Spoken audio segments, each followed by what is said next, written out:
Baik, terima kasih Bu Desi, Bu Desi Arifiani, MSI, eh, Kepala Lab Administrasi Publik dan Kebijakan Publik, Prodi Administrasi Publik.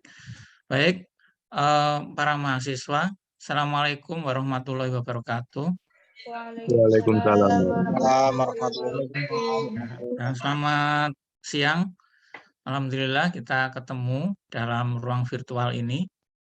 Jadi saya diminta untuk menyampaikan materi yang terkait bagaimana para mahasiswa khususnya bisa menuangkan hasil penelitiannya dalam skripsi itu menjadi sebuah artikel ya yang bisa dipublikasikan di jurnal ilmiah. Ya. Dari apa yang disampaikan, dicontohkan Bu Desi, saya yakin saudara berangsur-angsur stresnya berkurang gitu ya. Tapi nanti kalau setelah mengikuti materi saya kemudian stres lagi, ya nanti mungkin belajar lagi yang disampaikan oleh Bu Desi itu ya. Ya, caranya. Baik, saya akan share screen dulu ya.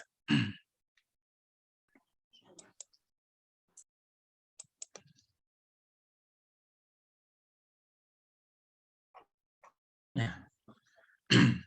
Jadi apa itu sebenarnya menulis artikel ya. Jadi banyak peneliti itu kesulitan di dalam membuat artikel ilmiah ya. Termasuk juga tidak hanya para mahasiswa tapi juga dosen gitu kan. Dan tidak hanya di perguruan tinggi swasta, perguruan tinggi negeri, ya sama ya, persoalannya adalah pada bagaimana menulis sebuah karya ilmiah dari hasil riset ya. Nah, di sini saya kutipkan ada satu statement, banyak peneliti belum mampu menulis, dari mahasiswa saat ini posisinya sebagai peneliti belum mampu menulis artikel ilmiah yang layak dipublikasikan dalam jurnal yang bermutu ya.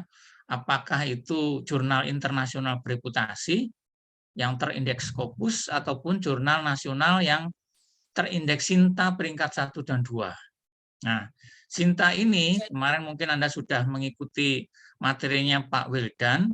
Jadi Sinta itu atau jurnal nasional yang berperingkat itu ada 1 sampai 5. Tapi yang diakui jurnal nasional indeks itu terindeks itu hanya 1 dan 2. Yang 3, 4 dan 5 itu hanya masuk peringkat saja ya. Sehingga kalau umpamanya mahasiswa S3 itu mengikuti studi kemudian yang bersangkutan menulis disertasi, maka wajib untuk menulis di ya artikelnya dimuat di jurnal nasional terindeks peringkat 1 dan 2 atau di jurnal internasional bereputasi itu kan kuartil 1 atau Q1 sampai dengan Q4 dengan SJR, jadi dampaknya itu minimal 0,15 ya. Saya akan sedikit mereview saja dari apa yang sudah Anda dapatkan dalam materinya Pak Wildan. Nah, sebenarnya untuk membuat artikel itu tahapannya itu kalau Anda perhatikan di sini itu nomor 1 pada kajian awal. Ya. Jadi kajian awal itu akan menentukan artikel kita bisa masuk publikasi atau tidak. Ya. Nah, oleh karena itu bagi Anda yang saat ini sedang riset, maka perlu memperhatikan beberapa hal yang nanti secara detail akan saya sampaikan di slide-slide berikutnya. Ya. Kajian awal. Ya. Kemudian dari kajian awal itu dilakukan penelitian, kemudian setelah diteliti, kemudian dilaporkan hasilnya dalam bentuk skripsi untuk S1, kemudian tesis untuk S2, dan disertasi untuk S3, ataupun laporan hasil penelitian untuk kepentingan kewajiban para dosen atau peneliti.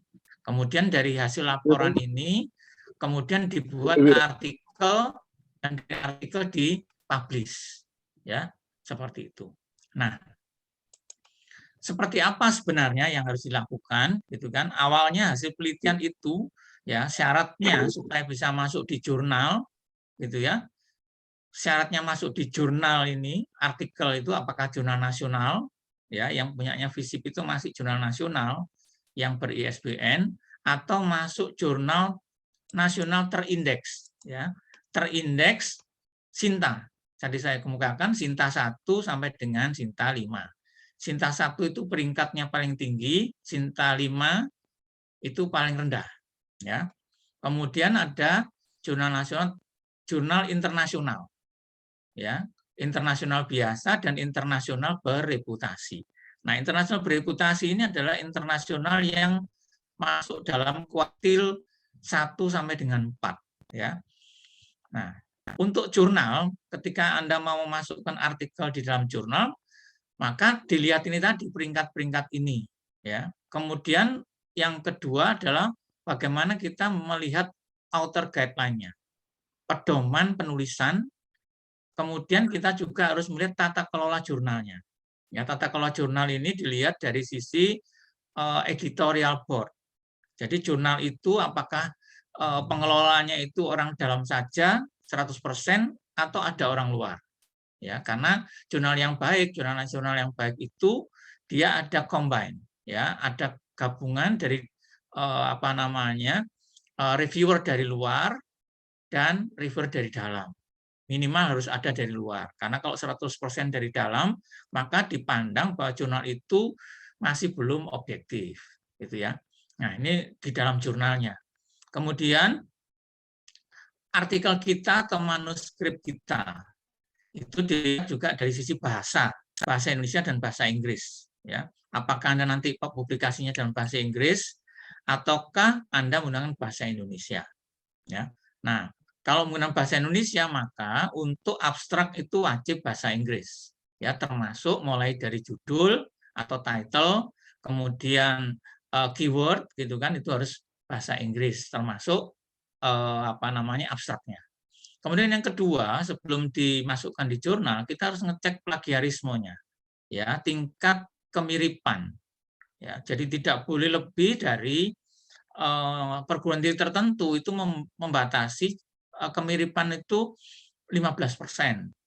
Kemudian se-Jawa Timur di Kopertis itu 20%.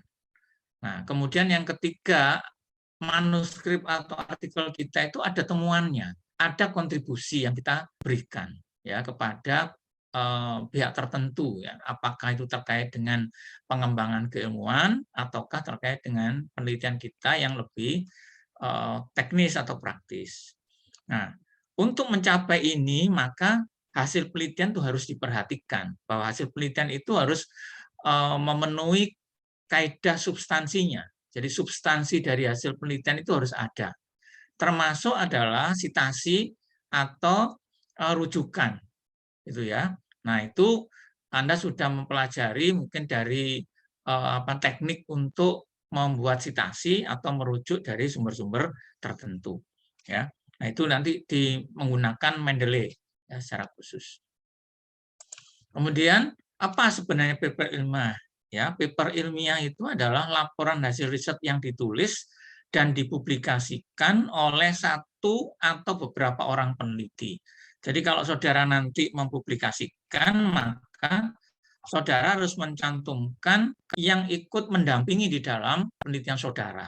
Jadi pembimbing satu, atau mungkin kalau pembimbingnya ada dua, maka dua orang pembimbing. Ya, seperti itu. Sehingga namanya itu ada dua. Mengapa demikian? Karena pembimbing memberikan kontribusi terhadap penulisan hasil penelitian saudara. Nah, di lain pihak ada yang mengemukakan bahwa artikel ilmiah adalah tulisan yang berisi laporan sistematis. Ya, jadi jelas ya kalau di sini kalau tulisan Anda tidak konsisten, kemudian tidak step by step, maka itu tidak masuk dalam kategori sistematis. Tentang hasil kajian atau hasil penelitian yang disajikan bagi masyarakat ilmiah tertentu. Maksudnya adalah bahwa tulisan kita itu akan dibaca oleh komunitas, ya, komunitas bidang keilmuan tadi. Ya, di antaranya adalah ketika saudara meneliti tentang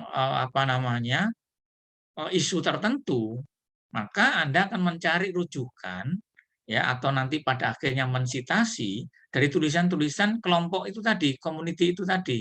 Ya, apakah bidang sektor pariwisata, sektor transportasi, kemudian sektor pelayanan publik, ya, atau mengkaji tentang policy gitu ya, kebijakan-kebijakan yang merupakan audiens khusus. Ya, jadi mereka itu adalah secara khusus menjadi audien dari jurnal itu dengan tujuan menyampaikan hasil kajian dan kontribusi penulis artikel kepada mereka untuk dipikirkan, diuji kembali dan diperdebatkan baik lisan maupun tulisan. Artinya apa? Bahwa penelitian kita itu bisa saja nanti diteliti ulang ya, atau mungkin bagian yang belum sempat kita kaji lebih dalam akan dilakukan orang lain. Sehingga kesimpulan dari sini bahwa ketika kita mau meneliti itu tidak mesti harus cari-cari mumet-mumet gitu ya, apa yang saya teliti kemudian harus menyepi ke Gunung Semeru. Gunung Semerunya sekarang lagi erupsi kan tidak mungkin, Gunung Kawi dan seterusnya. Tetapi membaca dari terbitan-terbitan hasil penelitian, gitu ya. Mungkin tidak hanya hasil penelitian, tapi hasil pemikiran konseptual, ya tidak penelitian, tetapi hasil pemikiran. Nah, sehingga ada 5 komponen penting yang harus diperhatikan dalam menulis paper ilmiah. Apa itu? Laporannya harus sistematis, ya kan? Merupakan hasil kajian atau studi. Kemudian kita harus perhatikan nanti siapa yang akan membaca tulisan kita, audiensnya. Berarti ini kita harus perhatikan jurnalnya, hasil kajian dan kontribusinya terhadap ilmu terkait, kemudian dipikirkan, dikaji, dan diperdebatkan kembali. Inilah yang akan menjadi hal yang perlu diperhatikan. Kenapa? Karena paper kita akan dibaca orang banyak. Ya, nah, saya akan lanjutkan. Nah, bagaimana struktur, ya, pola di dalam menulis? Ya, ada 2 pola, ya, menganut IMRD atau pola yang non IMRD. Ya, IMRD itu singkatan dari Introduction, Method, Results, and Discussion, gitu ya. Kemudian mungkin ada Conclusion.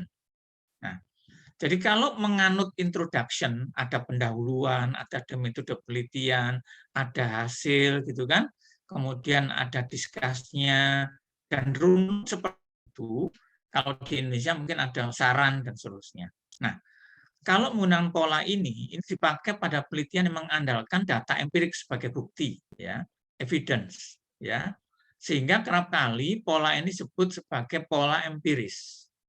Nah, penelitian jenis ini didasarkan atas keyakinan atau kepercayaan bahwa kebenaran sudah ada di alam ini dan ia harus dicari. Jadi penelitilah yang hanya tinggal mencari.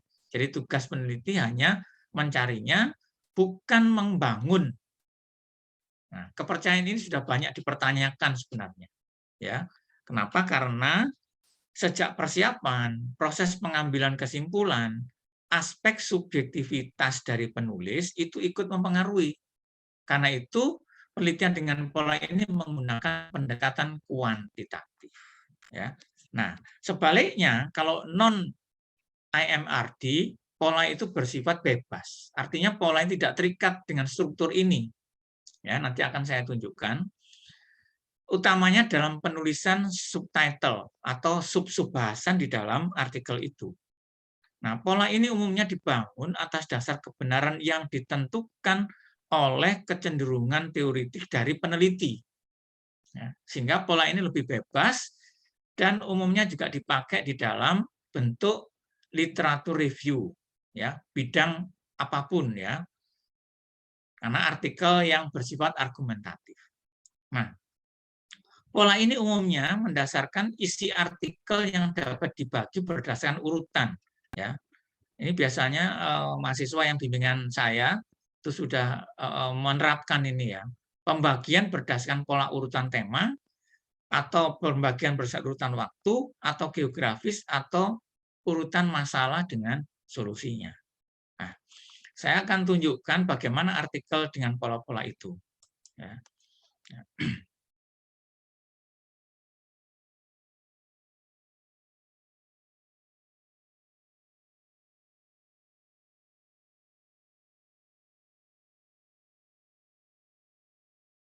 Jurnal.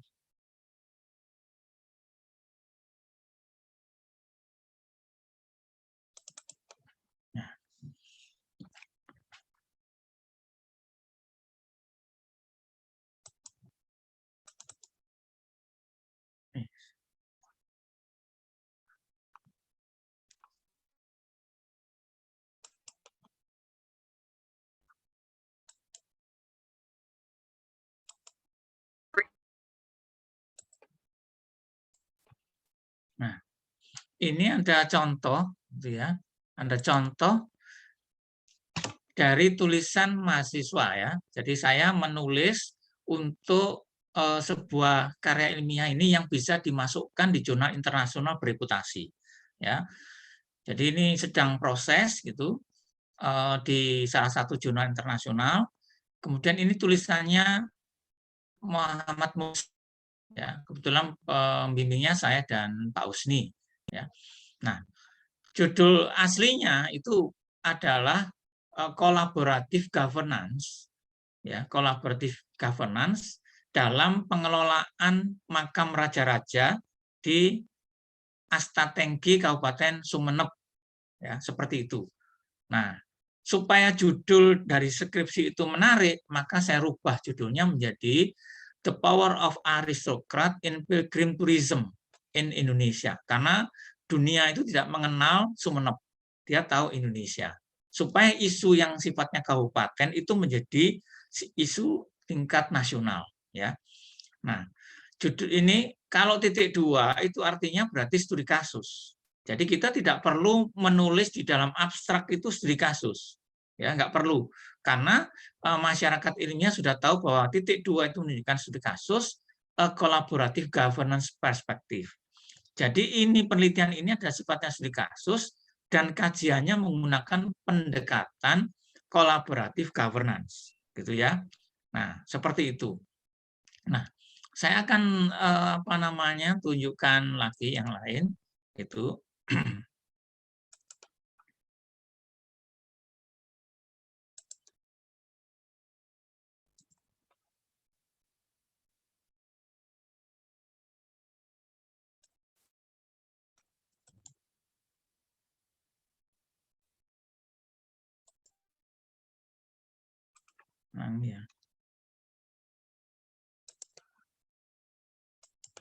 Nah, ini sudah proses proses akhir ya, untuk ini masuk di jurnal Borneo Administrator ya, jurnal terakreditasi Sinta 2 ya.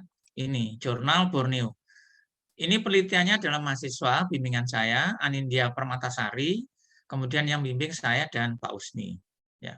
Nah, penelitian ini adalah terkait dengan pengelolaan Surabaya Heritage Track, ya, Surabaya Heritage Track yang dikelola oleh HR Sampurna, ya, atau House of Sampurna, ya, HM Sampurna, ya. Nah, judul penelitiannya sama, tidak seperti ini, ya, maka saya gunakan ya, The Role of Policy and Facilitative Leadership on City Tourism, a Collaborative Governance Perspective. Nah, kebetulan ini bahasa Inggris ya. Semua tulisan saya karena masuk di jurnal Sinta 2, maka harus bahasa Inggris. Ya, ini. Jadi ini abstraknya, kemudian, nah ini kalau Anda melihat yang biru-biru ini masuk di introduction. Jadi introduction itu sudah mengikuti seperti tadi saya tunjukkan di dalam slide tadi, apakah kita menggunakan tema, ya berdasarkan tema atau berdasarkan waktu atau berdasarkan geografis, ya seperti itu. Jadi ini sitasi ini. Nah, ya kan, kalau kursor saya tunjukkan ke sini, ini ada sumber. Jadi sumber yang bisa diakses. Ya. Nah, itu memang saya tunjukkan bagaimana. Seperti ini. Jadi jurnal ini ya jumlah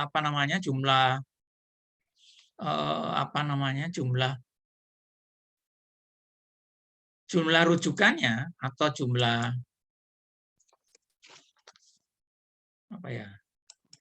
citasi ya itu cukup banyak ya. Coba kita lihat. Nah, seperti ini.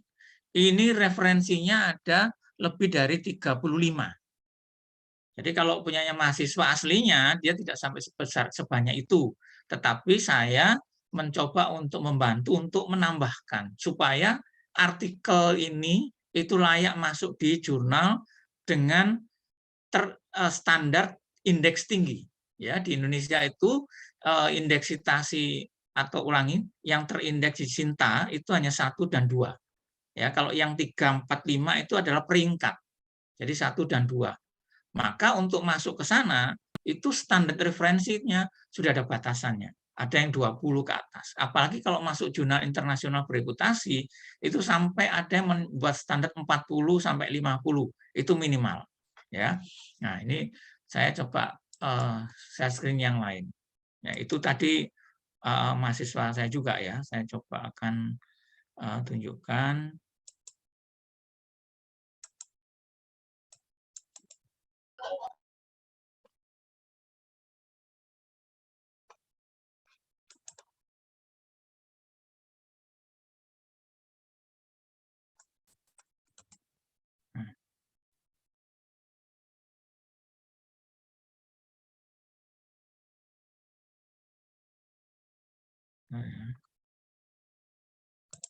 Nah,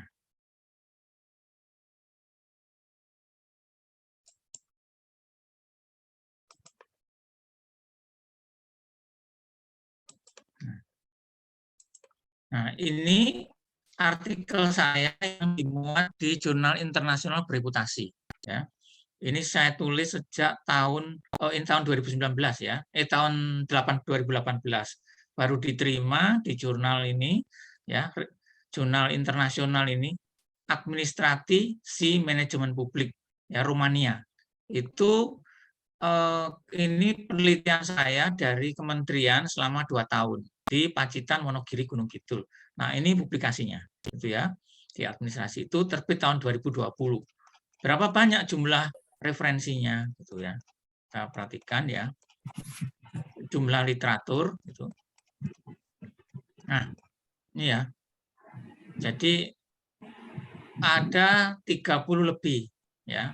Nah, seperti ini. Ya, jadi ini artinya bahwa ketika saudara ingin menulis artikel, maka referensi literatur itu harus memenuhi persyaratan. Nah, sehingga saya kemukakan apa? Anda mau masuk di jurnal, maka pertanyaannya adalah bagaimana penelitian saudara, ya, karena jurnal itu sudah mensyaratkan berapa jumlah literatur. Ya, kemudian literaturnya terbitan tahun berapa, ya, sudah dan saya kira di materi sebelumnya. Nah, kemudian juga apa temuannya, dan itu harus dipersiapkan di dalam skripsi. Jadi kalau saudara mau skripsinya itu bisa dibuat dalam artikel, kemudian nanti bisa dipublish, maka skripsi itu akan menentukan, karena skripsi itu adalah bahan. Nah, bagaimana skripsi itu bisa menemukan kontribusinya, maka penelitian itu harus bisa mencari apa temuan menarik dari penelitian saudara. Ya, seperti itu. Saya akan coba share screen lagi, gitu ya. Tulisan yang lain, yaitu tulisan saya yang di jurnal lainnya ya. Ini 1, 2.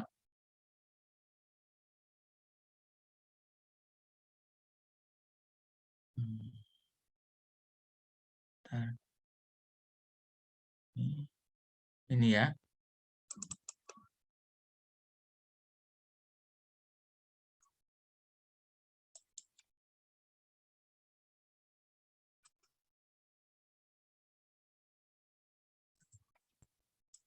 Nah, ini tulisan saya yang baru terbit ya, tahun 2021.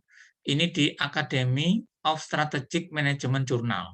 Anda bisa melacaknya dari ini terindeks Scopus gitu ya. Ini penelitian ini mulai Bu Dewi sebelum berangkat S3 sampai Bu Dewi pulang S3, tulisan ini belum bisa dimuat. Jadi terus saya cari tempat yang memungkinkan ya, karena ini persyaratan untuk ke guru besar itu harus pernah atau harus punya tulisan yang dipublikasi di jurnal internasional bereputasi ya. Jadi ini judulnya ya, terkait dengan pendekatan kolaboratif manajemen ya, seperti ini. Nah, kita lihat ya berapa jumlah apa namanya referensinya ini ya, seperti ya. Nah, ya. Nah. Ya. Jadi ini referensinya lebih dari 40 ya, seperti itu. Nah, baik, akan saya lanjutkan. Mungkin kalau ada pertanyaan silakan. Ya. Tadi ini di dalam introduction Anda harus memilih urutan tema atau urutan waktu atau urutan geografis atau urutan masalah dan solusi. Artinya apa? Di dalam introduction yang saya tunjukkan tadi, itu Anda harus mensitir artikel-artikel yang terkait dengan tema yang biru-biru tadi saya tunjukkan tadi, gitu ya, seperti itu. Nah, kita yang perlu pahami juga adalah bahwa ciri-ciri paper ilmiah, ya, itu merupakan laporan hasil penelitian atau sebuah karya perspektif dari pemikiran seseorang ya yang terkait dengan satu jadi atau literatur, studi literatur ya seperti itu. Nah, isinya itu harus original. Ya, jadi kalau pun Anda mensitir itu bukan berarti tidak original. Ya, tetap original manakala saudara mencantumkan sumber rujukannya. Kemudian harus ada temuan baru atau penyempurnaan. Ya, artinya Anda harus bisa membedakan antara penelitian Anda dengan penelitian yang sebelumnya. Apa sih yang membedakan? Gitu ya, makanya ada penelitian terdahulu. Kemudian harus memiliki informasi sebanyak mungkin ya tentang penelitian Anda. Kalau Anda tentang pelayanan publik, maka tentang pelayanan publik itu baik sumber rujukan artikelnya maupun penelitian Anda di lapangan itu harus mendapatkan sebanyak mungkin data. Ya. Tetapi usahakan kata-katanya sedikit mungkin. Ya, artinya Anda bisa menggunakan flowchart, menggunakan tabel, menunjukkan gambar, gitu kan? Kemudian melakukan analisis dalam artikel-artikel sebelumnya dan seterusnya. Ya. Nah. Sebenarnya kalau kita perhatikan artikel yang baik itu seperti apa, gitu ya. Nah, mungkin kurang jelas ya, saya tunjukkan.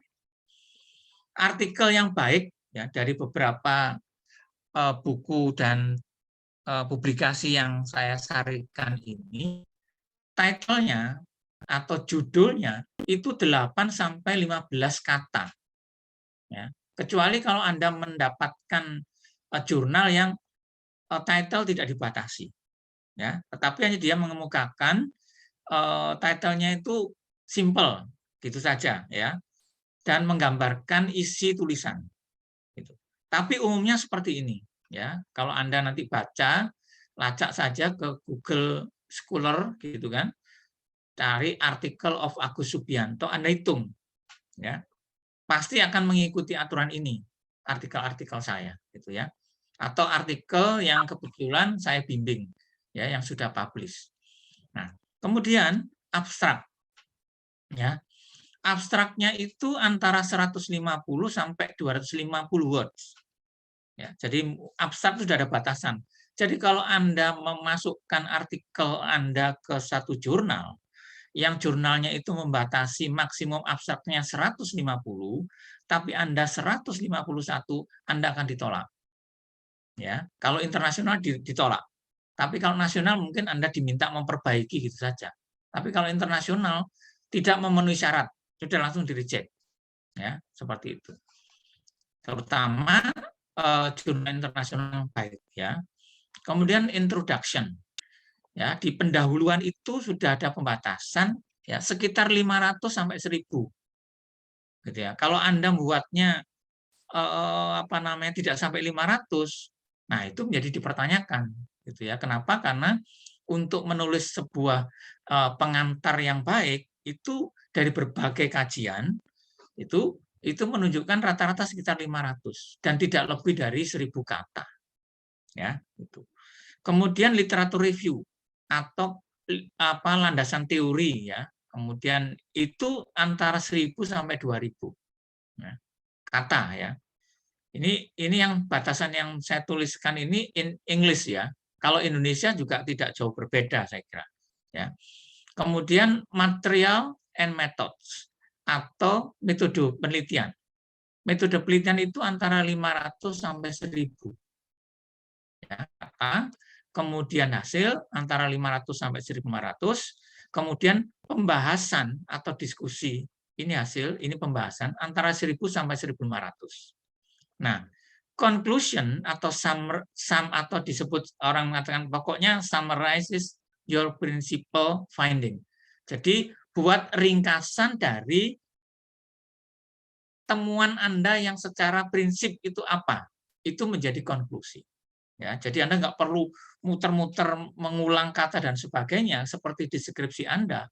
Jadi Anda perlu memahami bahwa Anda sedang menulis laporan hasil penelitian atau sedang mempersiapkan sebuah artikel.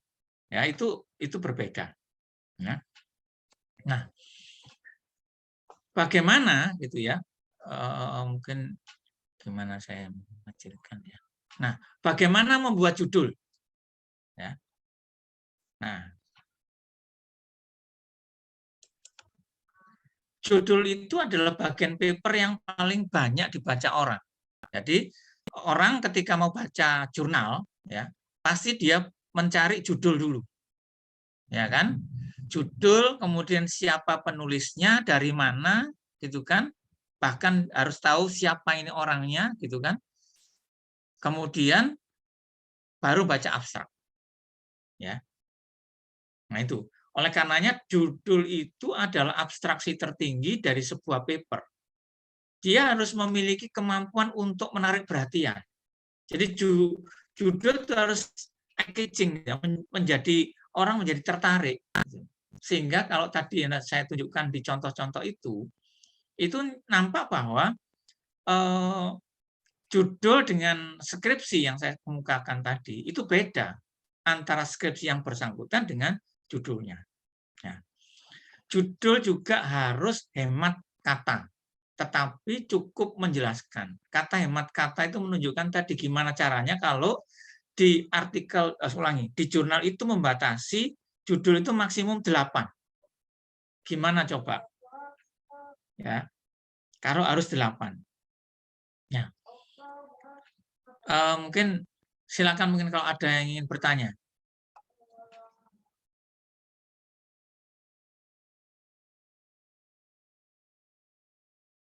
Ya, saya lanjut.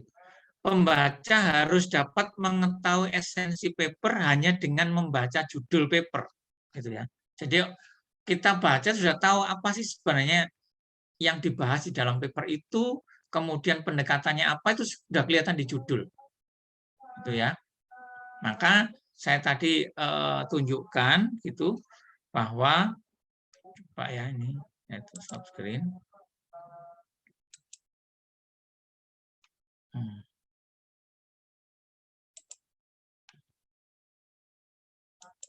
Nah, ini. Jadi kalau lihat judul ini, jumlahnya berapa? 1, 2, 3, 4, 5, 6, 7, 8, 9, 10, 11, 12, 13. 13 kata judulnya ini. Tapi dia bisa menunjukkan isi. Apa isinya? Bahwa penelitian ini menggunakan pendekatan kolaboratif governance. Ya, penelitian ini membahas tentang wisata religi, ya, atau wisata ziarah, ya, pilgrim tourism, di mana di Indonesia dan ditemukan tentang kekuasaan para keturunan raja, the power of aristocrat. Nah, Kalau Anda nanti baca skripsi Muhammad Musleh, itu judul skripsinya nggak ada ini, The Power of Aristocrat nggak ada. Ya, tapi yang ada hanya wisata religi. Kalau ini wisata ziarah, gitu ya. Ini wisata ziarah. Kenapa? Karena setelah mereview banyak tulisan ini ya di sini ini tulisan-tulisan ini itu ternyata di dunia itu lebih dikenal pilgrim tourism, ya, wisata ziarahnya, ya, seperti itu. Maka ini yang dipakai. Kemudian bagaimana Sumeneb? Sumeneb tidak dimasukkan di judul tapi di dalam. Ini. Ya, ini kan. Ya. Jadi makam raja-raja Astatenggi di Kabupaten Sumeneb. Ya, seperti itu. Kemudian di sini apa? Collaborated. Who collaborated with the government and private sector in managing pilgrim tourism heritage sites. Ya, ini. Jadi ini ada kolaborasi antara masyarakat gitu ya di sini keturunannya. The role stakeholder. Jadi this article discusses the role of stakeholders from the descendant of king. Jadi ini artinya artikel ini membahas, mendiskusikan peran dari stakeholder meliputi keturunan raja-raja, itu kan yang berkolaborasi dengan pemerintah dan swasta, ya seperti itu. Jadi, nah, jadi kalau Anda tidak bisa mendownload full text, maka Anda tidak akan tahu teori apa yang dipakai di sini, variabelnya hanya kelihatan judul teorinya saja, collaborative governance. Di sini disebutkan lagi collaborative governance, tapi dia apa namanya, siapa yang menggagas teori itu kita tidak tahu.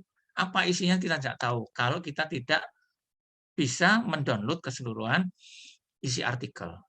Ya, seperti itu. Saya akan coba tunjukkan lagi gitu.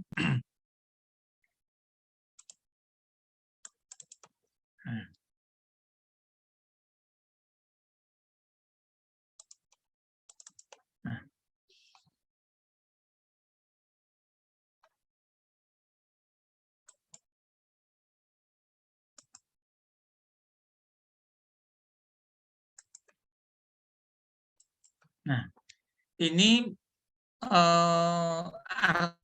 tesis dari bimbingan saya yang kemudian saya tulis ke dalam artikel dan ini terbit di jurnal internasional bereputasi, tetapi saat ini turun ya karena apa, sekali terbit itu terlalu banyak sampai ratusan ya, sekali terbit itu ratusan artikel ya dari berbagai negara ya, sehingga ini turun dan ini saya menghabiskan dana sekitar 17,5 juta ya, lebih ya, dari mulai dari translate di internal pusat bahasa Hang Tuah, kemudian saya translate ke apa namanya, ke translator dan proofread yang berbayar ya.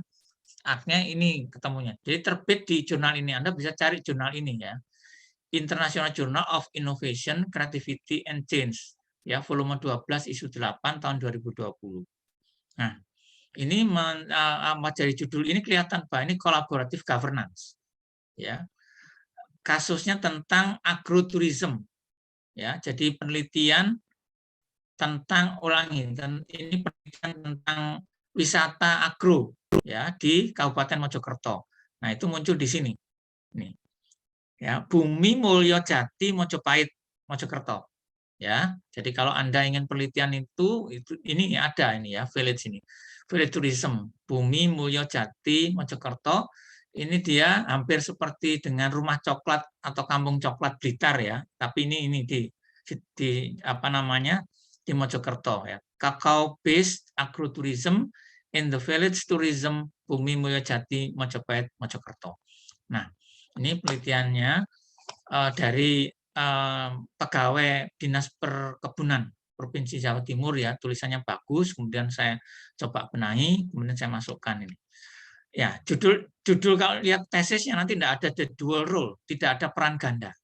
Ya, tetapi dia kaitan dengan pemangku kepentingan. Ya. Nah, ini the dual role of stakeholders in Collaborative Governance, Agrotourism in Indonesia. Jadi penelitian ini menemukan ada peran ganda, ya, the dual role, peran ganda dari stakeholder atau pemangku kepentingan, ya, di dalam tata kelola kolaboratif di wisata agro di Indonesia, yaitu tepatnya di ini Mulyojati, Majapahit. Ya, berapa jumlah jumlah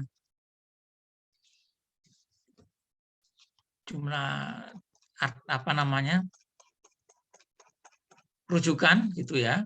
Anda bisa lihat di sini. Ya. Nah, ini bibliografi, ada yang menggunakan kata bibliografi, ada yang menggunakan referensi atau reference, ya. Ini kalau satu lembar ini ada 15 gitu kan. Yang ada 2 lembar, kemudian ini 3 lembar gitu kan. 4 lembar. Ya, jadi sekitar lebih dari 40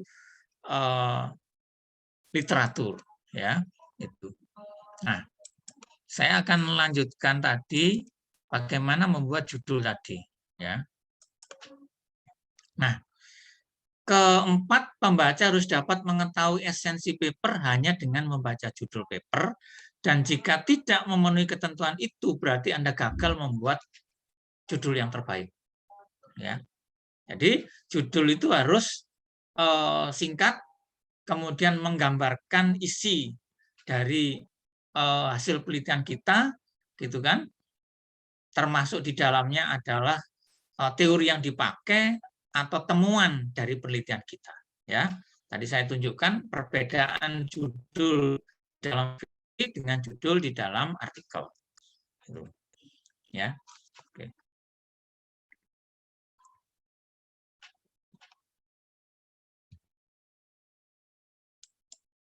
Nah, ada pertanyaan dari sini?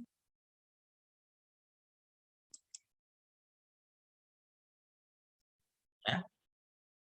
Jadi abstrak itu harus menyajikan informasi yang cukup agar pembaca dapat mengambil keputusan apakah dia perlu untuk membaca keseluruhan isi paper atau tidak. Jadi penelitian atau artikel hasil penelitian itu akan dibaca orang manakala abstraknya itu menarik.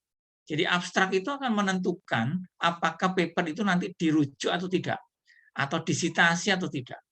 Karena kualitas tulisan, kualitas paper, kualitas manuskrip atau artikel itu tidak hanya dari sisi kita bisa memasukkan, tetapi artikel itu dirujuk orang, ya, dijadikan sebagai dasar untuk penelitian berikutnya, ya.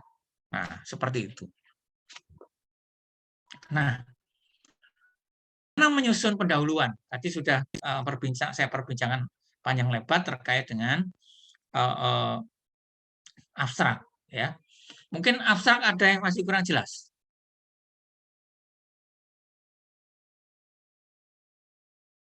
Jelas ya? Baik. Saya akan lanjutkan bagaimana menyusun pendahuluan atau introduction. Batasi pendahuluan hanya pada hal yang berhubungan langsung dengan studi yang sedang Anda lakukan dan kontribusi khas yang Anda hasilkan. Ya. Jadi di pendahuluan itu, tulisan artikel itu juga harus menyebabkan orang itu tertarik untuk membaca berikutnya. Ya. Apa sih temuan menarik dari penelitian saudara? Itu ini kontribusi khas yang Anda hasilkan. Tadi kalau saya tunjukkan tadi adalah the dual role of stakeholders. Jadi temuan menarik ini adalah stakeholder itu berperan ganda di dalam mengelola sebuah agrowisata itu. Nah, seperti apa peran gandanya itu? Nah, itu orang akan membaca lebih jauh. Nah, menyusun pendahuluan itu berarti kita harus tahu mengapa penelitian itu Anda lakukan. Jadi biasanya kalau mahasiswa bimbingan saya pertama saya tanya, penelitianmu itu menarik, gitu kan? Apa menariknya? Kalau menurut saya nggak menarik, gitu kan? Nah, yang bersangkutan akan cerita, menariknya ini. Nah, ada bukti nggak? Gitu kan? Buktinya apa? Nah, bukti empirik, jadi data. kemudian bukti penelitian-penelitian sebelumnya yang terkait tetapi tidak langsung. Artinya bahwa topik atau tema yang diangkat oleh yang bersangkutan itu dalam 5-10 tahun terakhir itu menjadi tren. Ya. Nah, itu akan diminati nanti. Jadi penelitian-penelitian yang dilakukan itu harus penelitian-penelitian yang memang aktual, yang sedang menjadi fokus kajian dan itu sedang ditunggu oleh ditunggu oleh pengelola jurnal, gitu ya, call for paper, gitu. Nah, kemudian sampai di mana pemahaman orang tentang bidang ini sekarang? Nah, ini di pendahuluan sudah harus masuk ini. Tadi saya kemukakan Anda melihat urutan apa? Urutan waktu, urutan tema, urutan geografis dan sebagainya. Itu harus masuk. Gitu ya. Jadi kalau Anda pakai tema, berarti tema-tema yang Anda angkat itu pelayanan publik tentang IGAF, IGAF apa? Gitu kan? Nah, mungkin ada yang penelitian tentang kota cerdas. Gitu ya. Kota cerdas itu banyak. Gitu kan? Mungkin kota pandai tidak ada, tapi kota cerdas ada ya, smart city, gitu ya. Nah, mungkin kita bisa melihat artikel-artikel yang membahas tentang smart city, gitu kan, di luar. Nah, sampai di mana gitu ya? Berarti kita harus mencari 10 tahun terakhir.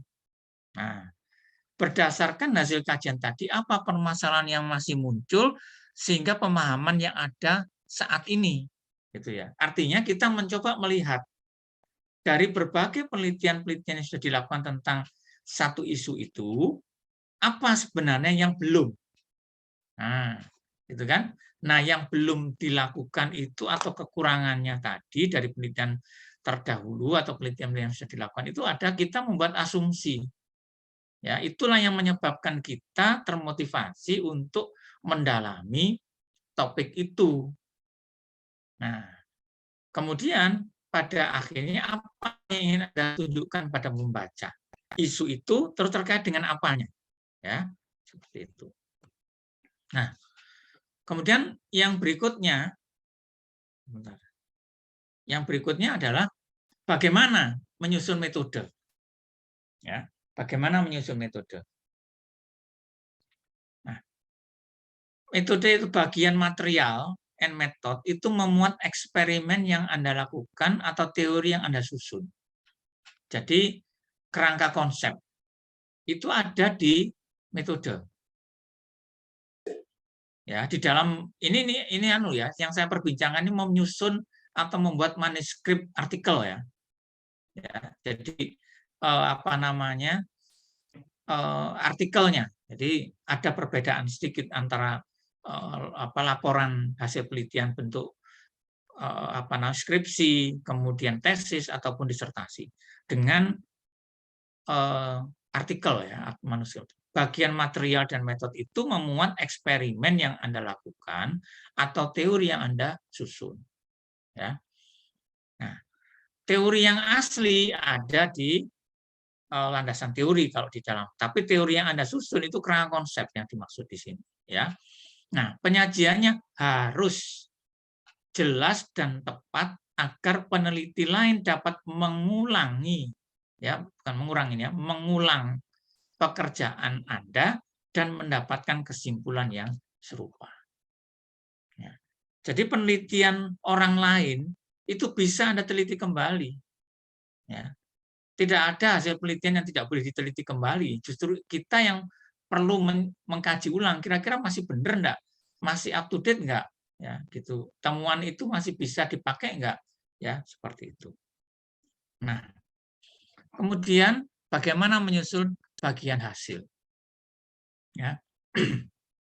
Bagian hasil harus meringkas data dari eksperimen tanpa mendiskusikan implikasinya. Ya. Bagian hasil itu ya harus meringkas data dari eksperimen, dari penelitian tanpa mendiskusikan. Ya. Nah, isinya apa? Bagian hasil hanya memuat apa yang Anda ukur dalam penelitian atau yang Anda hitung berdasarkan teori. Kemudian isinya tabel dan grafik yang disajikan secara menarik tanpa memanipulasi data. ya, dan bagian hasil tidak mendiskusikan hasil tersebut. Ya. Nah, terus pertanyaan di mana kalau kita menyusun hasil? Di sini tempatnya. Bagaimana menyusun diskusi atau pembahasan? Bahwa ketika kita menyusun pembahasan itu, kita harus bisa memastikan hal-hal yang perlu untuk di-upload. Ulangi, perlu di-blow up, Jadi ditonjolkan. Apa itu? Temuan Anda yang original dibandingkan dengan penelitian terdahulu. Ya. Jadi penelitian terdahulu itu memang harus sama dengan penelitian kita. Nah, kemudian hasil penelitian Anda yang lebih baik dari penelitian orang lain. Apa bedanya? Itu penelitian saya dengan penelitian yang sudah dilakukan sebelumnya. Maka saya tidak ketika bimbingan itu tidak sekarang itu atau beberapa tahun terakhir tidak mewajibkan penelitian terdahulu itu banyak. Kenapa? Karena apakah Anda mampu membuat ini? Ya, membandingkan lebih dari 10 penelitian terdahulu, mulai dari teorinya dibandingkan, hasil penelitiannya dibandingkan. Ya, apa persamaannya, apa perbedaan, apa temuannya. Ya, nah, dan itu 10 tahun terakhir, menurut saya itu sulit. Ya, hasil penelitian-penelitian yang saya pelajari selama ini sejak tahun 2017, ya, saya mempelajari tentang bagaimana menulis artikel sejak tahun 2017 sampai dengan sekarang, itu tidak banyak, ya, tidak banyak. Tapi kalau kajian teori di literatur review itu banyak, itu dimasukkan di introduction, ya. Nah, kemudian yang berikutnya adalah inti dari kekuatan paper Anda. Apa sih sebenarnya temuan yang menjadi kebaruan ini? Inti dari kekuatan itu apa? Perbedaan yang mendasar. Mungkin untuk S1 tidak menemukan teori, ya, tetapi Anda menemukan perbedaan dari hasil penelitiannya saja. Mungkin begitu ya, kontribusi.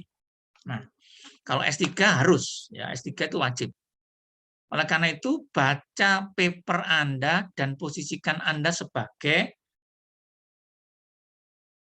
apa? Sebagai reviewer atau sebagai pembaca. Jadi kalau tulisan Anda, paper Anda baca, Anda nggak paham, apalagi orang lain, ya. Nah, itu yang perlu, ya. Oleh karena itu mungkin ketika kita menulis, orang lain suruh baca. Jadi kalau dibaca orang lain nggak jelas, Anda jangan marah-marah, ya. Berarti Anda itu nulisnya nggak benar, gitu ya. Nah, oleh karenanya hindari uraian yang memunculkan keraguan atau salah pengertian, ya. Gitu. Ada pertanyaan? Kalau tidak, saya lanjut, ya. Nah, ini sudah terakhir, kesimpulan harus mengandung informasi bahwa Anda telah membuktikan hipotesis Anda.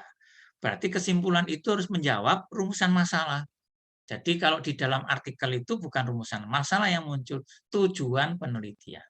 Ya, itu tercantum di abstrak. Ya, ini. Jadi abstrak itu memuat tujuan penelitian. Ya, oke. Saya berikutnya akan mencoba men-share gitu ya. Kita dalami ya artikel-artikel itu seperti apa. Saya akan tunjukkan penelitian hasil publikasinya ini, ya, si saudara Anindya Permatasari. Ya, ini.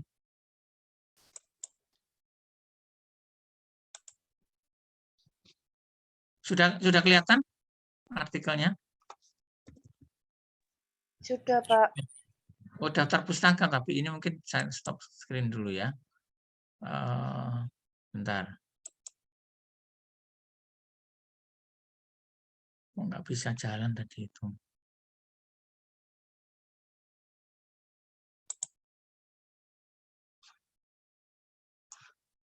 Sebenarnya.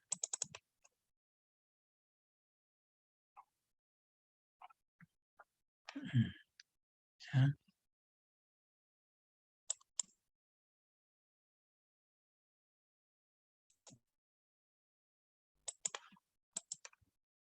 Ya, ini ya.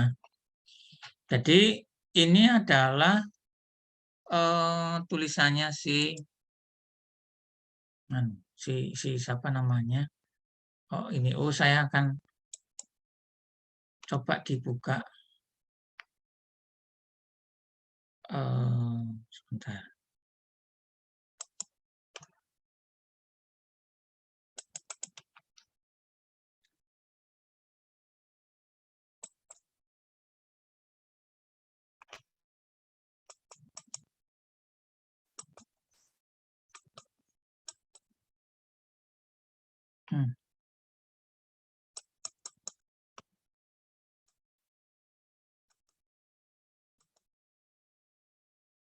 Ya, ini ya. Jadi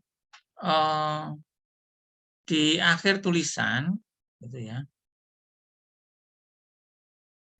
atau di depan ya, di sini, di introduction itu ada ini saya tunjukkan ini ya.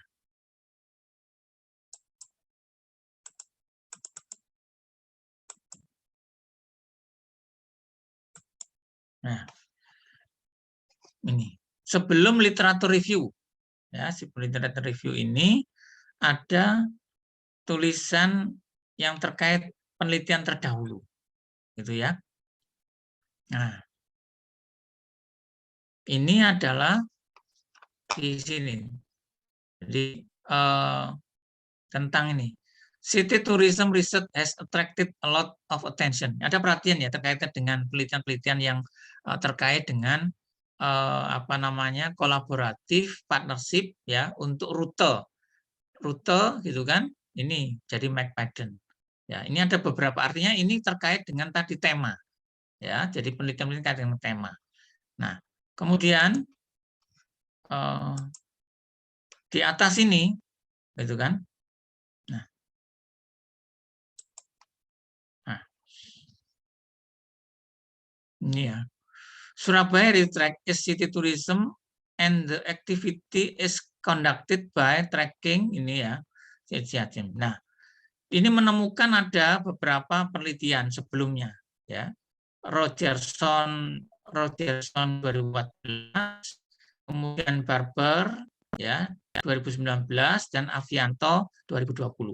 Ini yang akan dipakai di dalam ketika kita nanti melakukan analisis di terakhir, gitu ya.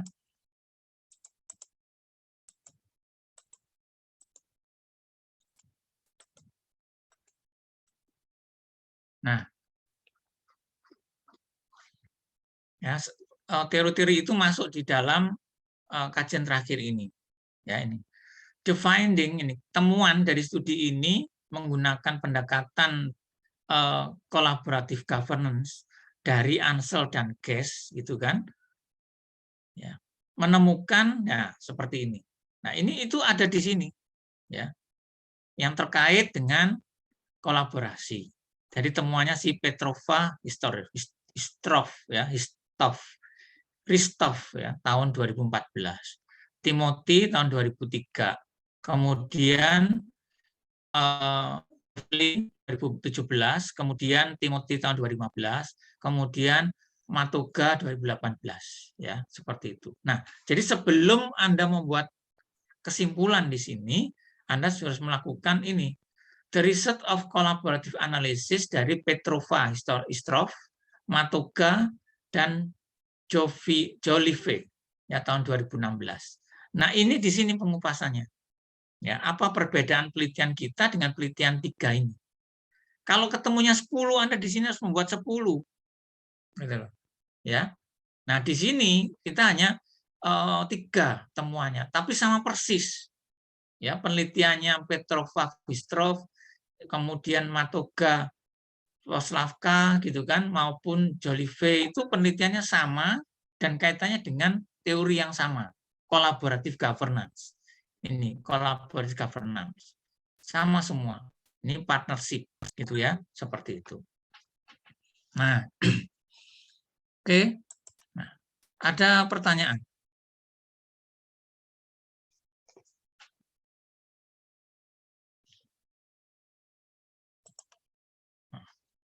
Saya akan tunjukkan aja dulu ya.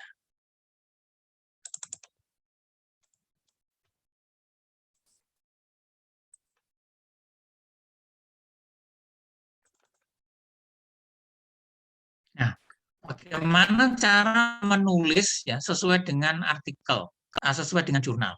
Ini saya tunjukkan ya.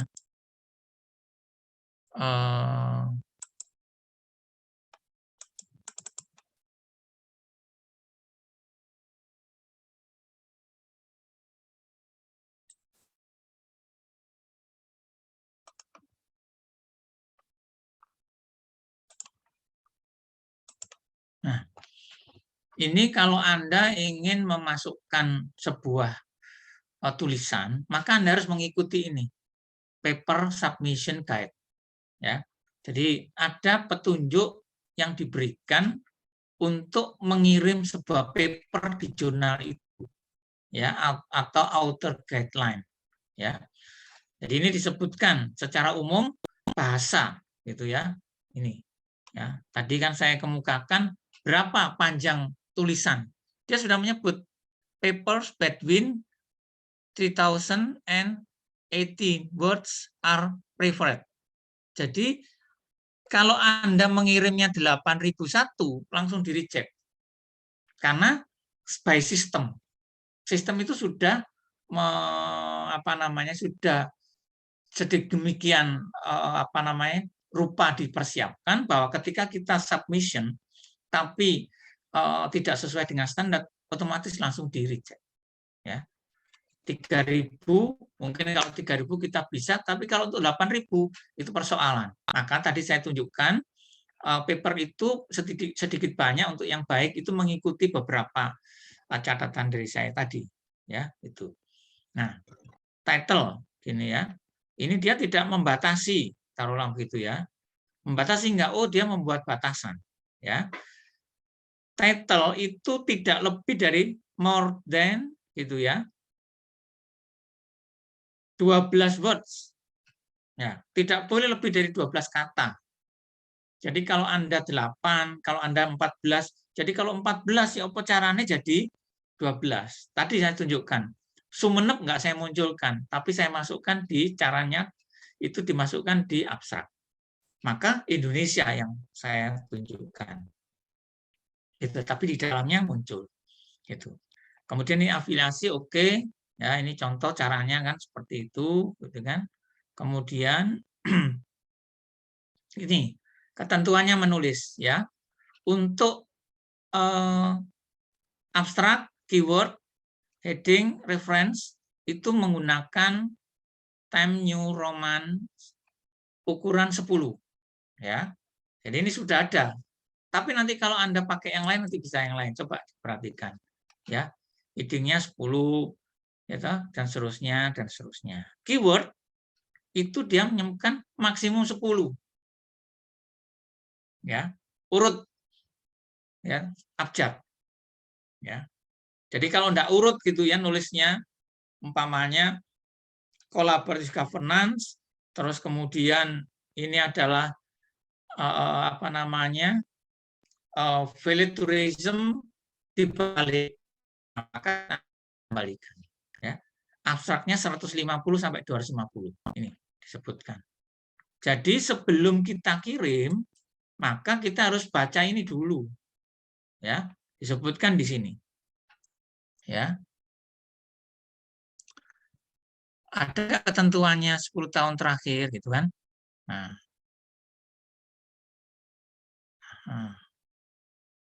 Dia tidak membatasi ya, jadi boleh. Jadi lebih dari 10, tapi orang akan lebih lebih menyukai kalau artikel kita itu hanya memuat rujukannya yang 10 tahun terakhir maksimum ya. Gitu. Oke. Nah, saya coba tunjukkan lagi author guideline yang lain. Nah.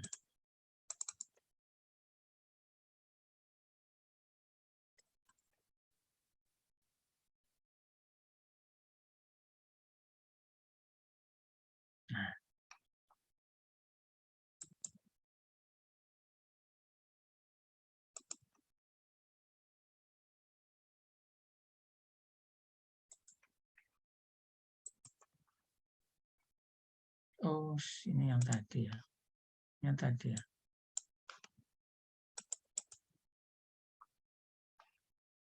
Ini yang tadi, Pak, saya salah share ya. Ini. Nah, ini ada lagi yang lain ya. Jadi dari jurnal yang lain menyebutkan di sini artikel title pakai Time New Roman 16. Ya, spasinya ya ini dilihatkan, ini juga 20 PT ya, fix 20. Paragraf spasinya 10 ya. Nah, ini disebutkan abstrak itu apa? Ini disebutkan introduction itu ya. Ya, dia menyebut itu. Kemudian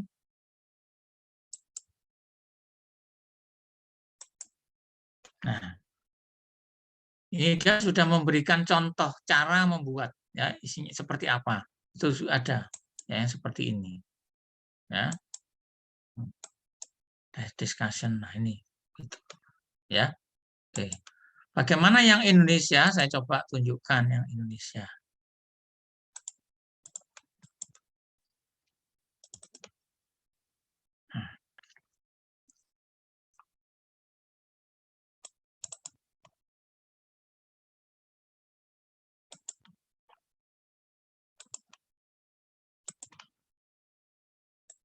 Nah, ini jurnal dari jurnal yang diterbitkan oleh Universitas Muhammadiyah Makassar ya. Jurnalnya namanya Jurnal Ilmu Pemerintahan. Ya. Kebetulan ada satu tulisan yang saya kerjakan punya mahasiswa itu saya buat. Ini saya masukkan di sini. Ya, ini author guideline-nya menyebut. Jadi menggunakan font Cambria 14 bold. Ya. Nah, kemudian dia sebutkan abstraknya ini pakai 12 PPT. Nama afiliasi juga demikian penulis. Kemudian isi abstrak ini. Ya. Isi abstrak di sini sebutkan hanya 150 sampai 250. Ya, tadi kalau saya tunjukkan yang bagus, nah ini Sinta 2 Indonesia juga begitu, 150 sampai 250. Fontnya 11. Ya, 11 PT. Introduction itu berapa banyak? Ya. Nah, ini biasanya jurnal-jurnal tertentu itu tadi yang saya sampaikan sekian introduction itu tidak, jadi dia secara keseluruhan maksimum itu 7.000 ya, umumnya 7.000 ya, jadi manuskrip itu 7.000. Nah, itu ada di dalam author guideline ini, author guideline ya.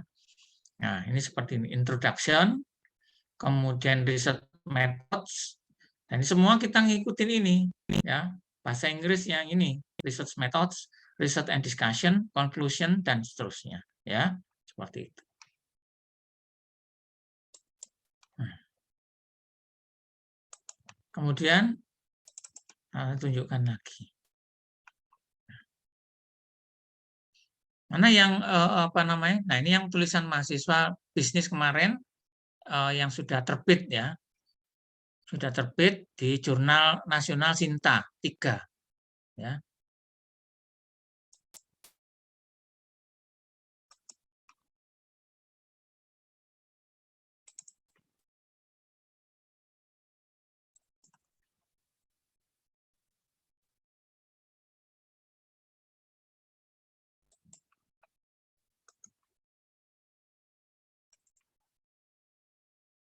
Nah, ini mahasiswa bimbingan saya dengan Bu Rini.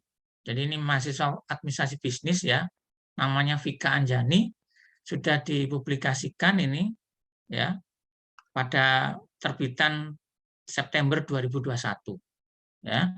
Ini tentang penelitian tentang Human Resources Management di PT PAL ya.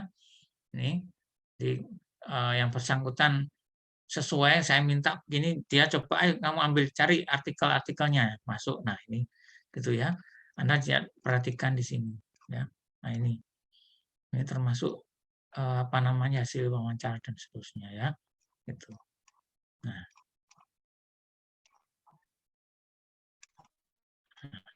Ini Indonesia tidak terlalu membatasi, hanya sekian 1, 2, 3, 4, 5, 6. Ya, kalau di apa namanya di internet yang bereputasi tidak bisa, atau di Sinta 2 yang seperti ini nggak bisa diterima. Ya, ini yang menulis Bu ini ya di corresponding author itu kelihatan ya siapa yang menulis gitu kan di sini. Email Rini Fatmawati ya. Jadi ini yang buat Bu Rini. Nah, Bu Rini dari bisnis ya. Jadi saya hanya membimbing, akhirnya Bu Rini yang menulis gitu, seperti itu. Ya. Sedangkan kalau yang publik gitu ya, seperti saya tunjukkan tadi, siapa koresponden author gitu kan, seperti di sini.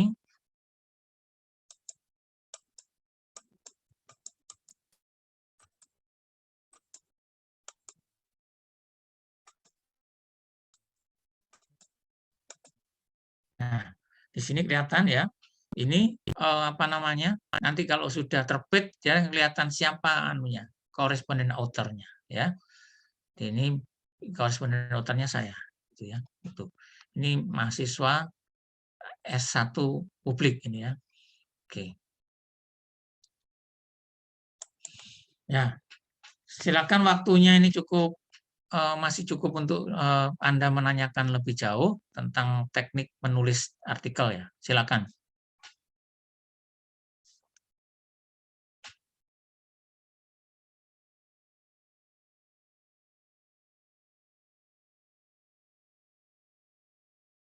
Halo. Silakan.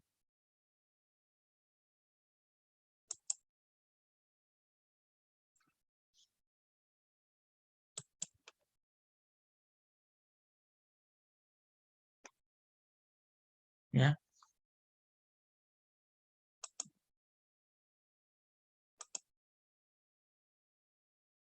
Ada pertanyaan? Ya, silakan Nabila. Iya, Bapak, saya mau bertanya, Ya. dalam penulisan judul itu apa ada perbedaan mengenai studi dengan studi kasus? Iya.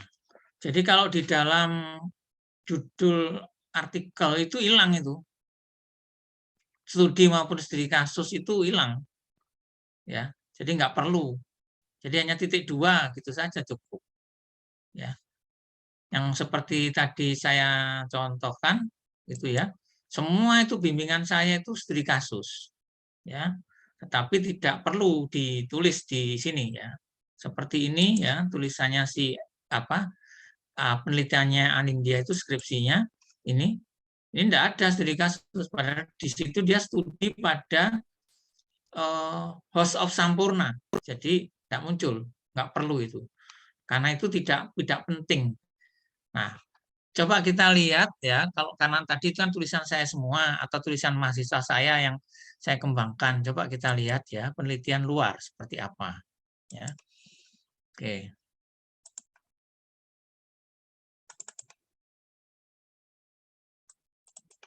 Nah,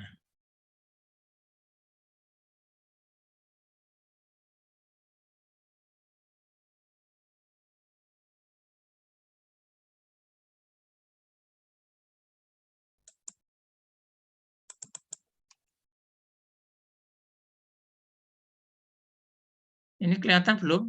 Belum ya? Kelihatan, Pak. Oh sudah kelihatan. Judulnya community kelihatan ya?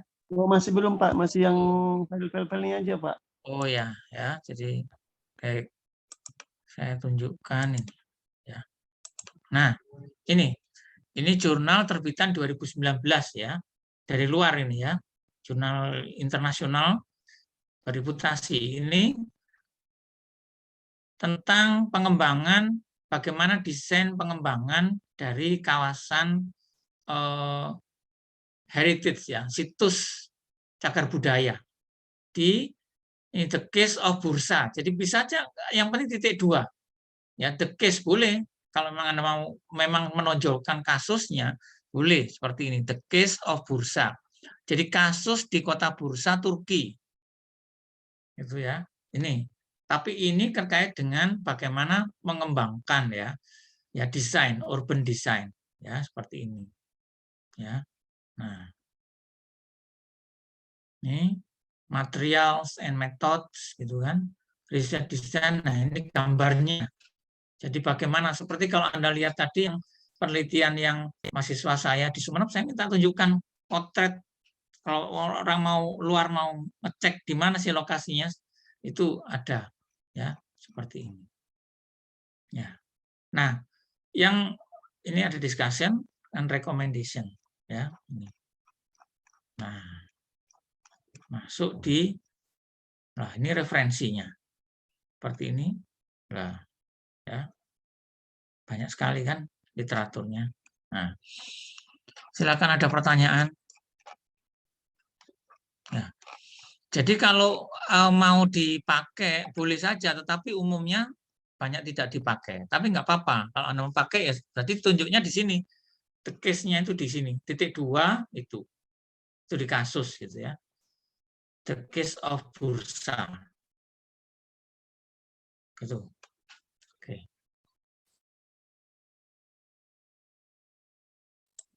Ada pertanyaan lain?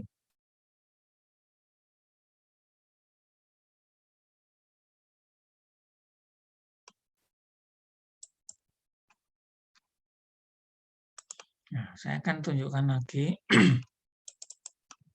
Kalau yang internasional ya, yang sudah masuk tadi.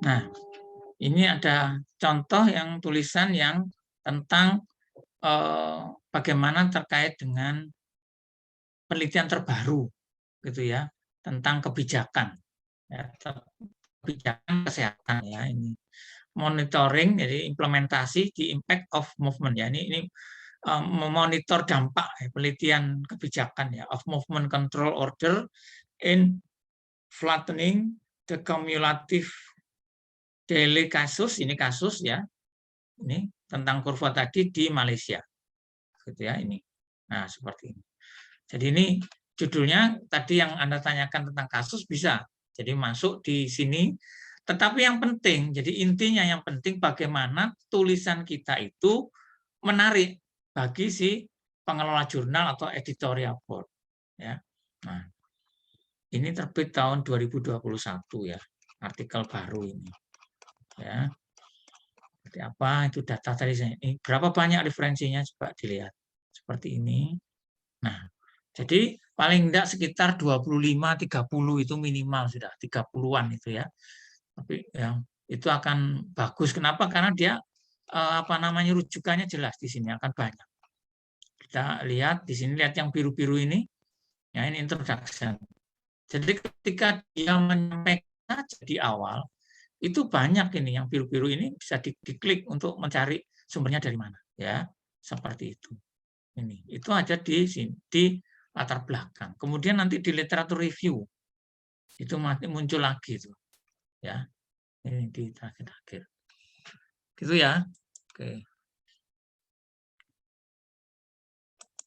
saya akan menunjukkan tentang author guideline-nya ya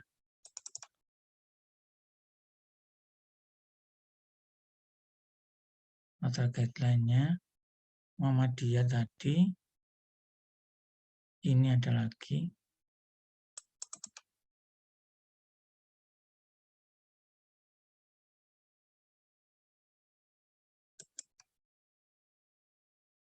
nah ada yang seperti ini dari jurnal tertentu itu menyebutnya seperti ini bentuknya seperti ini jadi kalau Anda dia nyebutkan untuk marginnya disebut langsung ya paper layout-nya gitu kan kemudian title ukurannya berapa ya untuk nama penulis ukurannya berapa pakai apa kiri kanannya pakai teks apa gitu kan dan seterusnya nah ini seperti ini ya itu nah bagaimana tulisan mahasiswa yang masuk di tadi yang di jurnal lainnya gitu kan coba akan saya tunjukkan Ini yang di Sinta 4 ya. Jadi Anda nanti minimal tuh masukkan di Sinta 4 ya. Sinta 4 itu banyak sekali yang tidak berbayar ya. Ini mana ya?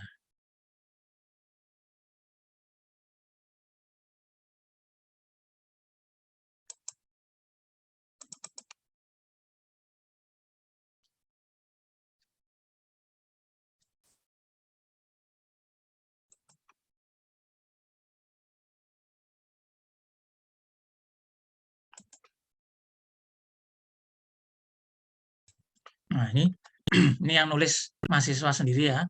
Jadi ini Sugibon gitu ya. Ini bimbingan saya S2. Ini di Jurnal Ilmiah Universitas Batanghari Jambi. Ya, terbit tahun 2020.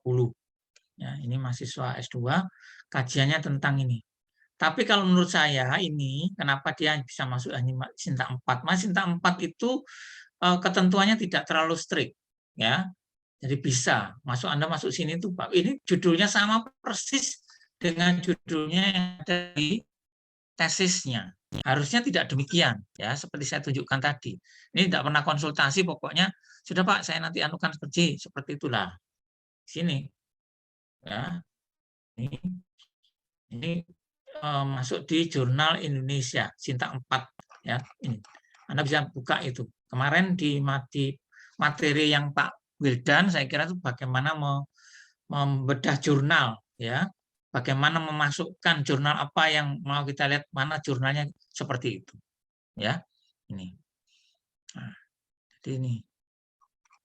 Terus sampai kita coba. Nah, dia tidak terlalu banyak ya, ada sekitar berapa ini, 1 2 3 4 5 6 7 8 9 ya, hanya 9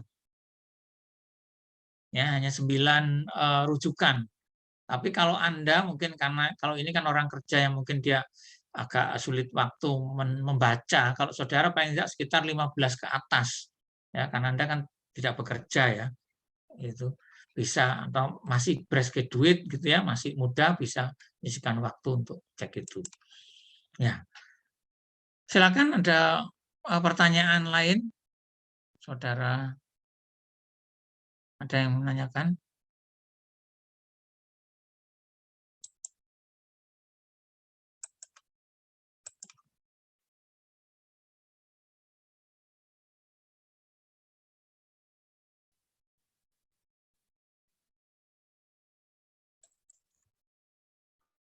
Ada pertanyaan, silakan, mumpung kesempatan saudara.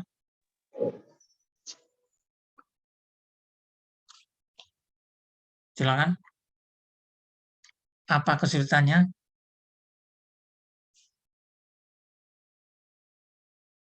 Nah, ini akan saya tunjukkan kalau nanti diterima gitu kan ya, upaya Anda nulis kemudian diterima di sebuah jurnal gitu kan. Ini saya tunjukkan kalau jurnal internasional itu, nah maka biasanya ada ini bentuknya ya.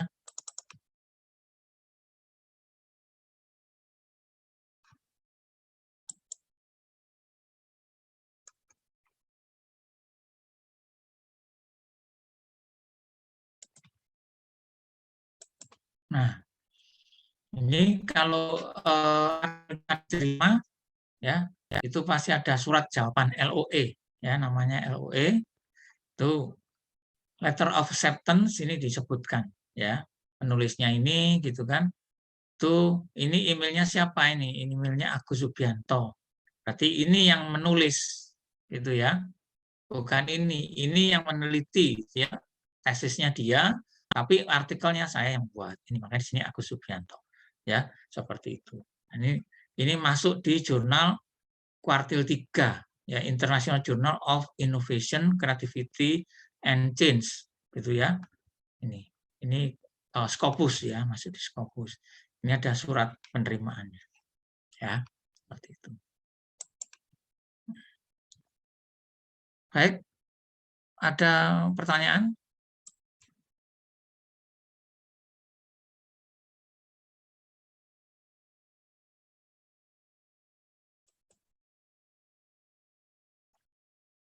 Ya, cukup ya? Tidak ada pertanyaan ya?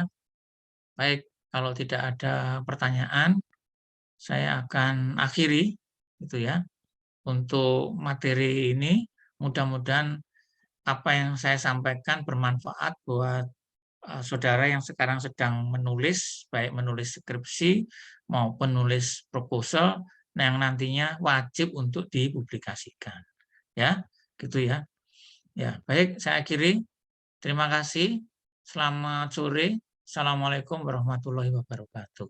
Waalaikumsalam. Waalaikumsalam warahmatullahi wabarakatuh. Terima kasih Terima Pak kasih Pak Agus. Agus Sufi. Ya, sama-sama. Terima kasih, Pak. Oke. Saya izin duluan live ya. Ya,